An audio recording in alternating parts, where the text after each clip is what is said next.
Dear students, platform of learning YouTube channel पर हम इस वीडियो में 9th क्लास की गणित सब्जेक्ट की वर्कशीट नंबर 13 को सॉल्यूशन के साथ एक्सप्लेन करने जा रहे हैं। वीडियो को पूरा ज़रूर देखें और अगर आपने अभी तक चैनल को सब्सक्राइब नहीं किया है तो इसे सब्सक्राइब ज़रूर कीजिए। स्टार्ट करते हैं वर्कशीट नंबर 13, परिमेय संख्याएं। बच्चों, आइए परिमेय संख्याओं के दशमलव प्रसार पर चर्चा करें। 7/8 का दशमलव प्रसार है। देखिए, दशमलव प्रसार का मतलब क्या होता है कि यदि हम 7 को 8 से भाग करते हैं तो हमें क्या मिलता है, 0.875। 2/3 का दशमलव प्रसार है 0.666। उसके बाद देखिए डॉट लगी हुई है, डॉट डॉट डॉट। इसका मतलब है कि 6 नंबर यहाँ पर बार बार आता रहेगा। 1/7 का दशमलव प्रसार है। यदि हम 1 को 7 से भाग करें तो हमें क्या मिलेगा, 0.14285714। उसके बाद फिर से डॉट लगी हुई है, मतलब 4 के बाद फिर 2 आएगा, फिर 8 आएगा, फिर 5 7, फिर दोबारा से 1 4 2 8 5 7। इस तरह से नंबर आते रहेंगे। तो P/Q, यहाँ पर Q जो है वो 0 नहीं होना चाहिए के रूप की सभी परिमेय संख्याओं के लिए P को Q से विभाजित करने पर दो मुख्य बातें होती हैं। क्या, या तो शेषफल शून्य हो जाता है या कभी भी शून्य नहीं होता। देखिए, जब भी हम किसी भी नंबर को किसी भी नंबर से भाग करते हैं, यदि हम परिमेय संख्याओं की बात करें तो P/Q की फॉर्म में होती हैं यह।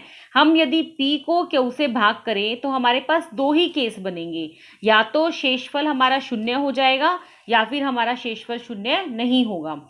तो देखिए, और हमें शेषफलों की एक दोहराव वाली स्थिति मिलती है। यदि हमारा शेषफल शून्य नहीं होगा तो हमें शेषफल की एक दोहराव वाली, मतलब बार बार हमारा शेषफल जो है वो दोहराता रहेगा, रिपीट होता रहेगा। इनके दो परिणाम होते हैं, या तो दशमलव प्रसार का अंत हो जाता है या फिर भागफलों में अंकों की पुनरावृत्ति होने लगती है। या तो दशमलव प्रसार खत्म हो जाता है कि भाई यहाँ पर नंबर खत्म हो गया, इसके बाद ये भाग नहीं हो रहा, या फिर भागफल में ये हमारा भागफल आ रहा है, इसमें अंकों की पुनरावृत्ति, देखिए 6 के बाद दोबारा 6, फिर से 6, फिर से 6, अंकों की पुनरावृत्ति होनी शुरू हो जाती है।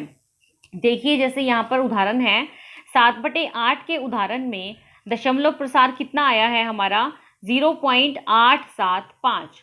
ऐसे और भी उदाहरण हैं, जैसे 4/5 का दशमलव प्रसार 0.8 है, 3/4 का दशमलव प्रसार 0.75 है। इन सभी मामलों में दशमलव प्रसार सीमित चरणों के बाद समाप्त हो जाता है। देखिए, ये तीनों नंबर आगे भाग नहीं हो रहे, यह 5 के बाद खत्म हो गया, यह 8 के बाद खत्म हो गया, यह भी 5 के बाद खत्म हो रहा है। तो ऐसी स्थिति को, ऐसे दशमलव प्रसार को हम क्या कहते हैं, शांत। इन्हें हम संख्याओं के दशमलव प्रसार को शांत कहते हैं। जहां पर दशमलव प्रसार एक सीमित चरणों के बाद समाप्त हो जाता है, वहां पर इन दशमलव प्रसार को हम क्या कहते हैं, शांत कहते हैं। आइए और उदाहरण देखते हैं, जैसे 2/3 और 1/7। 2/3 को यदि हम भाग करते हैं तो कितना नंबर आता है, 0.6666। यह बार बार रिपीट हो रहा है। जब नंबर बार बार भागफल में अंकों का दोहराव बार बार आता रहता है तो इसे हम अनवसानी आवृत्ति कहते हैं। इसको हम दोबारा से ना लिखना पड़े, इसके लिए हम नंबर के ऊपर बार लगा देते हैं। देखिए, 6 के ऊपर जैसे लाइन लगी हुई है, इसे हम बार बोलते हैं कि 0.6 के ऊपर बार लगा दिया, इसका मतलब 6 नंबर जो है वह बार बार रिपीट हो रहा है। तो जब हमारे भागफल में बार बार अंक रिपीट होते हैं तो उसे हम अनवसानी आवृत्ति बोलते हैं। बार बार रिपीट वाले नंबर को ना लिखना पड़े, इसलिए हम उस नंबर के ऊपर बार लगा देते हैं।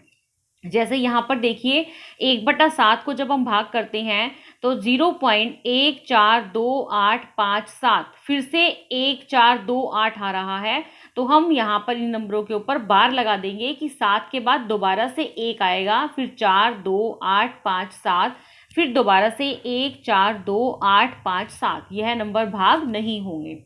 चलिए, कुछ उदाहरण दिए गए हैं, उन्हें पढ़ते हैं। निम्नलिखित के दशमलव प्रसार ज्ञात कीजिए और उन्हें शांत और अनवसानी आवृत्ति दशमलव में वर्गीकृत कीजिए। सबसे पहले आपको उनके दशमलव प्रसार निकालने हैं, मतलब दोनों संख्याओं को भाग करना है। देखिए, जैसे ए पार्ट है 5/8, यदि हम 5 को 8 से भाग करते हैं तो भाग करने के बाद भागफल हमारा कितना आएगा? 0.625। आगे नहीं जा रहा, यह खत्म हो गया है, तो यह क्या बनेगा? शांत। अगला है बी पार्ट, 7/3, 2.333 के बाद देखो डॉट डॉट डॉट लगाई है मैंने, इसका मतलब 3 नंबर दोबारा से रिपीट हो रहा है। इसे हम 2.3 के ऊपर बार भी लिख सकते हैं। तो यह कौन सा दशमलव प्रसार है? अनवसानी आवृत्ति। अगला है सी पार्ट, 7/2, इसको जब हम भाग करते हैं, 7 को 2 से भाग करेंगे तो 3.5 आएगा। यह उसके बाद भाग नहीं हो रहा, तो यह कौन सी प्रवृत्ति है? शांत। डी पार्ट, 17/7 को जब हम भाग करेंगे तो 2.428571, इस पूरे के ऊपर बार है, दैट मीन्स 1 के बाद दोबारा से 428571, तो यह कौन सी प्रवृत्ति है? अनवसानी आवृत्ति। ई पार्ट, 111/25, जब हम 111 को 25 से भाग करेंगे तो हमें मिलता है 4.44। उसके बाद यह भाग नहीं हो रहा है, यह पूरा भाग हो चुका है, तो यह कौन सी है? शांत। अगला है 1 2 3 2 1 को यदि हम 11 से भाग करें तो हमें मिलेगा 1120.09090909। 09 के ऊपर हम बार भी लिख सकते हैं, तो यह कौन सी प्रवृत्ति है? अनवसानी आवृत्ति। तो इसी तरह से हम किसी भी दशमलव प्रसार को शांत और अनवसानी आवृत्ति में डिस्ट्रीब्यूट कर सकते हैं, अलग अलग कर सकते हैं। आइए हम अनवसानी आवृत्ति दशमलव को P/Q, जहां पर Q 0 नहीं है, के रूप में व्यक्त करें। अब हमारे पास अनवसानी आवृत्ति मतलब जहां पर हमारी भाग पूरी नहीं हो रही, नंबर रिपीट हो रहा है। जैसे 0.7 के ऊपर बार दिया गया है, तो देखिए इस नंबर को देखते ही आपको पता लग जाना चाहिए कि यह अनवसानी आवृत्ति है।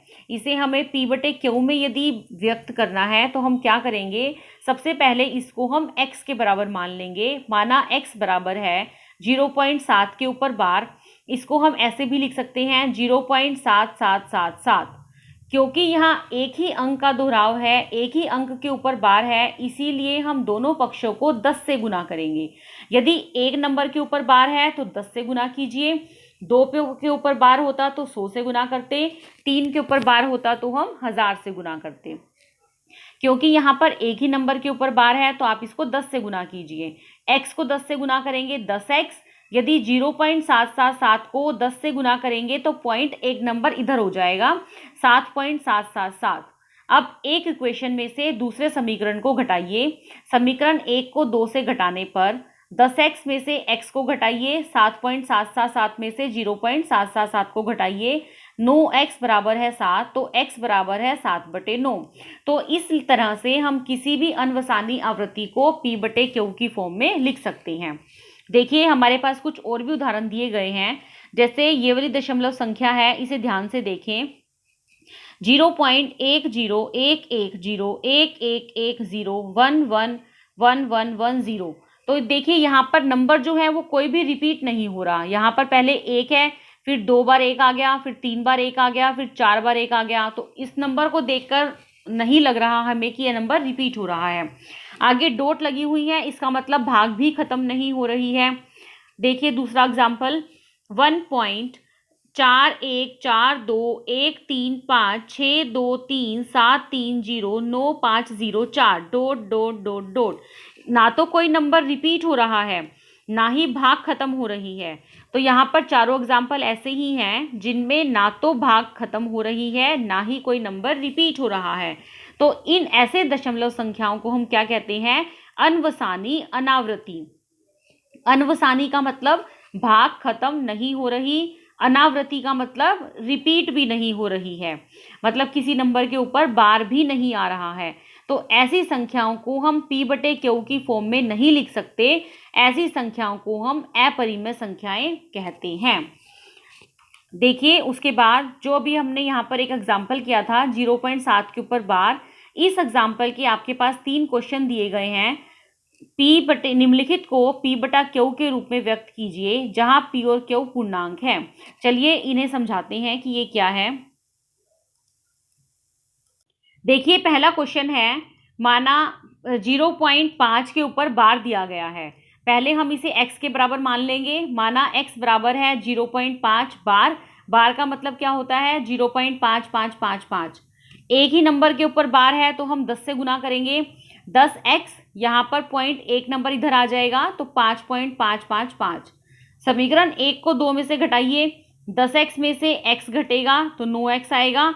5.555 में से 0.555 घटेगा तो 5 आएगा। तो x की वैल्यू कितनी आएगी यहाँ पर? 5/9। नेक्स्ट दूसरा एग्जाम्पल देखिए। 0.47 और दोनों के ऊपर बार है तो पहले हम इस नंबर को x के बराबर मानेंगे। माना x बराबर है 0.47 बार। इसका मतलब क्या है? 474747 बार बार रिपीट हो रहा है।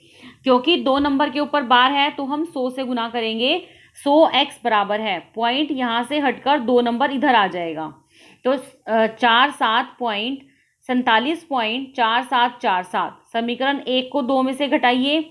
100x में से x घटेगा और 47.4747 में से 0.4747 घटेगा। ये बनता है 99x और ये बनेगा 47। तो यहाँ से x किसके बराबर आएगा? 47/99। नेक्स्ट है question number third. Question number third में वैल्यू दी गई है आपको 0.47। देखिए बार जो है वो खाली 7 के ऊपर है तो यहाँ पर x बराबर हो जाएगा 0.47777। खाली 7 नंबर के ऊपर बार होने का मतलब है कि 7 ही रिपीट हो रहा है। क्योंकि एक नंबर के ऊपर बार है तो 10 से गुना कीजिए। 10x बराबर है 4 देखिए पॉइंट एक नंबर हटके इधर आ जाएगा, यहाँ पर लगेगा पॉइंट 4.777। समीकरण 1 को 2 में से घटाइए। 10x माइनस x बराबर है 4.777 माइनस 0.4777। इन दोनों को यदि हम घटाएंगे तो ये आएगा 9x। इन दोनों को यदि हम घटाएंगे तो ये आएगा 4.3। तो x बराबर है 4.3/9। दशमलव हटाएंगे इसका तो एक 0 नीचे लगेगी तो 43/90। तो इस तरह से हम किसी भी नंबर को p/q की फॉर्म में लिख सकते हैं। तो स्टूडेंट्स ये है हमारी वर्कशीट का पूरा सॉल्यूशन। उम्मीद है आपको ये वर्कशीट अच्छे से समझ में आ गई होगी। फिर भी यदि आपको कोई डाउट है या कोई क्वेरी है तो वीडियो के कमेंट सेक्शन में ज़रूर पूछिए। मैं आपके कमेंट्स का जल्दी से जल्दी रिप्लाई करने की कोशिश करूँगी। वीडियो को लाइक और अपने फ्रेंड के साथ शेयर ज़रूर कीजिए। Thanks for watching. Have a nice day.